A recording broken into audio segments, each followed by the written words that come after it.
तर एकामेकांवर बोलून उपयोग नाही, स्टंटबाजी बंद करावी, आदित्य ठाकरेंनी ही टीका केलेली आहे। रामदास कदम आणि रवींद्र चव्हाणांमधील वादावरती आदित्य ठाकरेंनी हा टोला लगावलेला आहे। तर मुंबई गोवा महामार्गासाठी काही टोळ्यांनी मोर्चे काढले असं म्हणत आदित्य ठाकरेंनी नाव न घेता मनसेवर टीका केली।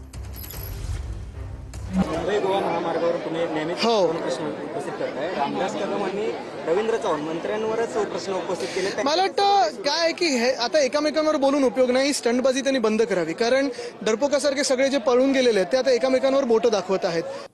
मुंबई गोवा महामार्ग असेल, मुंबई नाशिक महामार्ग असेल आणि मुंबई अहमदाबाद महामार्ग असेल, एवढे खराब महामार्ग आहेत। नॅशनल हायवे अथॉरिटी ऑफ इंडियाकडे आहे। गडकरी साहेबांनी उत्तर द्यावं की हे कुठच्या कॉन्ट्रॅक्टरला दिलेलं काम आहे। मागच्या वर्षी देखील काही टोळींनी तिथे आंदोलन केलं होतं आणि मग मोर्चा काढला होता आणि मग सांगितलं होतं आमचा मंत्री महोदयांवर विश्वास आहे। तो विश्वास खरा ठरलाय का? मंत्री महोदयांचं जगभरात कौतुक होतं की चांगले रस्ते बनवलेत। जर चांगले रस्ते बनवले असतील तर मग ही परिस्थिती महाराष्ट्रातल्याच रस्त्यांची का आहे? आमचं सरकार आल्यानंतर जे कोणी दोषी असतील त्यांना जेलमध्ये टाकल्याशिवाय मी राहणार नाही।